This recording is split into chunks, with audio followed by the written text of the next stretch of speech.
everyone. Welcome to our next session of But First Plants. I hope you guys are having a wonderful morning. I know it's early. It's like a little after 6. So hopefully you have your coffee or beverage of choice handy as we look at this morning's blend. So I am very excited this morning. We're going to be looking at a blend of Copaiba or Copaiba, depends who you talk to, how that's pronounced, lime, cedarwood, vanilla, Ocotea, and lavender. Good morning, welcome. Thank you for joining. I know it's early. All right, so the first plant that we're going to look at this morning is actually Copaiba. So Copaiba is native to Brazil, and its medicinal uses have been known since at least the 1600s, but possibly has been used much longer by the native peoples. It's only been recorded since about the 1600s.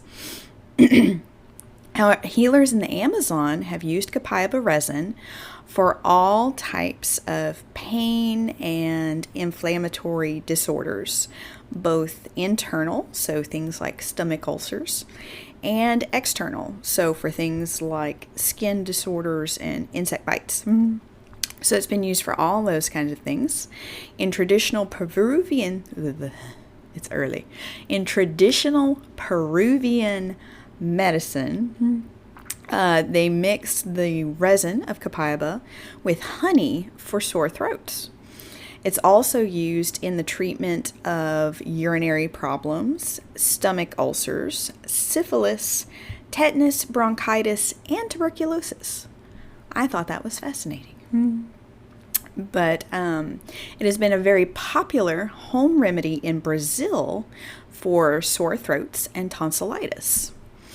So a lot of uses for Copaiba. It's been used broadly for a number of different things, and I thought that was fascinating. That's our top ingredient this morning. So next one we're going to look at is a citrus that we actually have not discussed yet, and that's lime. So lime, like most citrus, is a hybrid, and it originated in Malaysia. It is a natural hybrid between citrons and wild papoda. Now known, but the lime that resulted is now known as key limes. So key limes were actually the original limes, which I thought was fascinating. But limes were known to the Greeks, the Romans, the Chinese, and the Italians. So widely in that Mediterranean area. And they were used for all kinds of things. In fact, which I found interesting, the British Navy preferred limes for treating scurvy over other citrus. And the reason for that was because lime juice contains no sugar, so it wouldn't ferment while they were out at sea. So that is why lime was the preferred citrus for treating scurvy, which of course is a vitamin C deficiency, and all of our citrus is very high in vitamin C. So traditionally, lime has been used in skincare and to strengthen and support the respiratory and immune system. Again, that vitamin C we know is fabulous for our immune systems because vitamin C is the fuel which our white blood cells use. So definitely want to make sure we're up on vitamin C. So the next thing we're going to look at this morning is cedarwood. And cedarwood has been used throughout antiquity for medicine. The Egyptians used it in embalming. It has been used both as a traditional medicine and an incense in Tibet. But cedarwood stimulates the limbic region of the brain, which is where our emotions are housed. It also stimulates the pineal gland, which is the one in the back of your head that, well, it does a lot of functions, but one of the things it controls is your circadian rhythms, so that sleep-wake cycle. So cedarwood is a really good one, or it can be a really good one for sleep. And I did an extensive look at cedarwood when we did our Oils of the Bible study. So if you want to learn a little bit more in-depth info about cedarwood, I recommend going back and catching that session of our Oils of the Bible study. All right, and the next one we're going to look at is vanilla, which who hasn't heard of vanilla, right? Most of us have it in our kitchen cabinets with the rest of our spices. Or maybe you keep yours in the fridge. I don't know. Mine's in the cabinet. Anyway, vanilla was actually first cultivated by the Totonac Indians of Mexico. And they used it in rituals, as a medicine, and as a perfume. They didn't really use it as a food flavorant.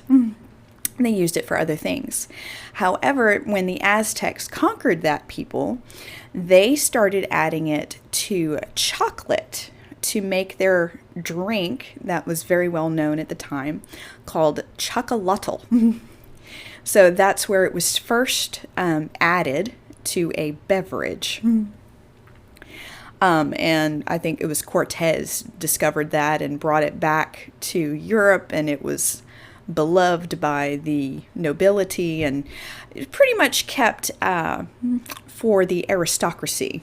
It was not common among the peons to be able to have something like chocolate and vanilla. Vanilla was only grown in Mexico until the 1800s, when the French actually tried hand pollinating the flowers. So apparently there is a certain bee in Mexico that pollinates the vanilla plants, the vanilla flowers, and it's only found there. So if you want to grow vanilla somewhere other than in Mexico, you have to hand pollinate the flowers because they have no natural pollinators. And the French figured that out in the 1800s.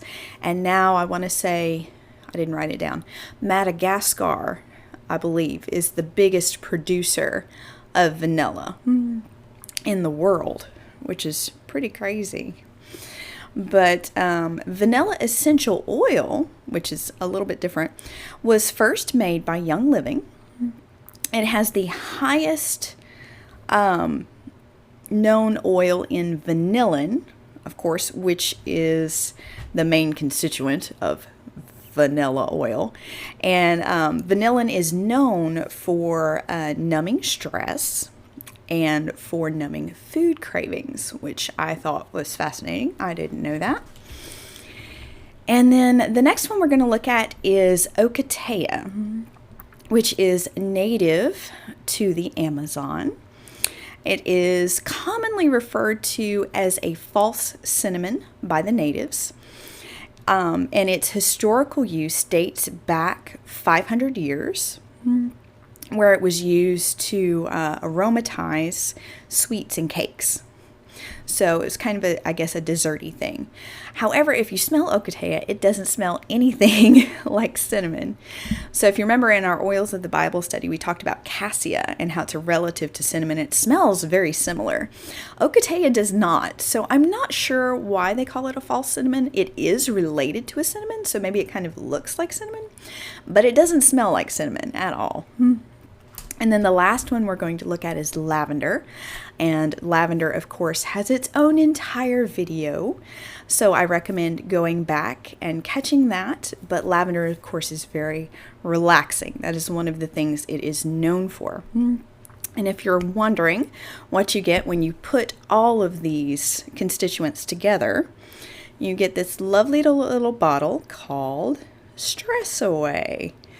I love this blend. Stress Away to me kind of smells like a vacation in a bottle. And I don't know anyone who doesn't deal with stress at some point. And I find what happens for me when I use Stress Away is instead of being caught up in whatever I'm dealing with and it feeling very immediate and overwhelming, it helps me take that mental step back, and so that I can see things more broadly instead of, right there. I can see more of the forest and less of the tree. In fact, I have done a previous video with a very specific instance where stress away was a huge, huge sanity saver. And if you're interested in that, let me know, and I'll go back and tag you in that video so that you can find it. It's been a while, so I'd have to go hunt for it. But that was what I wanted to talk about this morning. I hope you guys have a fabulous day, and we will talk again next week as we wrap up our series, But First Plants. Thank you so much for joining me, and you guys have a wonderful weekend. Bye!